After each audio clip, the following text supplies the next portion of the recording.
ତାର ପଚାରିଲୁ ଯେ ସେ କହିଲେ ନାହିଁ ନାଇଁ ଆସିବ 9 ତାରିଖରେ। ଆମେ ତ ଫେରିକି ଯାଉଛୁ। କେତେଥର ଆସିଲେଣି? ଦିଥର ଆସିଲୁଣି। କେତେ କଣ ଆସିଲେ? କହୁଛନ୍ତି 9 ତାରିଖରେ ଆସିବ। ଚାଷ କାମ କେମିତି ରହିବ? ଆମେ ଚାଷ ତ ବିନା ସାରରେ ସବୁ ନଷ୍ଟ ହେଇଗଲେଣି। ଆଉ ସାରର ଅଭାବୀ ବହୁତ କଷ୍ଟ ଦଉଛି। ସରକାର କହୁଛନ୍ତି ସାର ସଫିସିଏଣ୍ଟ ମାନଙ୍କର ଅଛି, ଡିଲର ମାନଙ୍କ ପାଖରେ ଅଛି। ସଫିସିଏଣ୍ଟ କୋଉଟା ଆସିଲା? ମାସେ ହେଲେ ନାହିଁ। କଳା ବଜାରୀ ତ ହଉଛି, ସାର ଆସିବ କୋଉଠୁ? ବାହାରେ କଣ କଳା ବଜାରୀରେ ମାନେ ଚଢା ରେଟ୍ ବିକ୍ରି ନା କଣ? ମୁଁ ତ ମାନେ ଯେତିକି ଆମେ ଭାବୁଛୁ କଳା ବଜାରୀ ହଉଛି, କାରଣ ସଫିସିଏଣ୍ଟ ଆସି ଡିଲର ପାଖରେ ପହଞ୍ଚୁନି।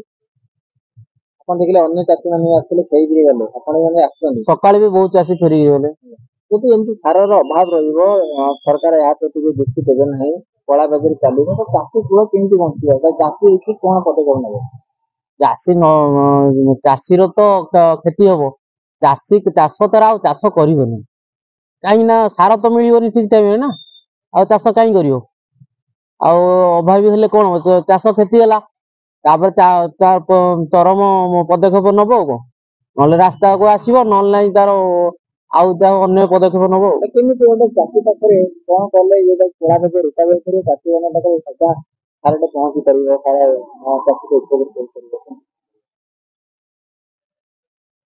ପଦକ୍ଷେପ କଣ? ଯଦି ସଫିସିଏଣ୍ଟ ସାର ଯଦି ଆସିବ, ଚାଷୀ କି ଯୋଉ ସବ୍ ଡିଲର ମାନଙ୍କୁ ଦିଆଯିବ, ତାହେଲେ ଚାଷୀ ଠିକ ଠାକ ପାଇବ। ଇଏ ତ ଡିଲର ମାନଙ୍କୁ ଦଉନାହାନ୍ତି, ଦୋକାନୀ ମାନଙ୍କୁ ଦଉନାହାନ୍ତି।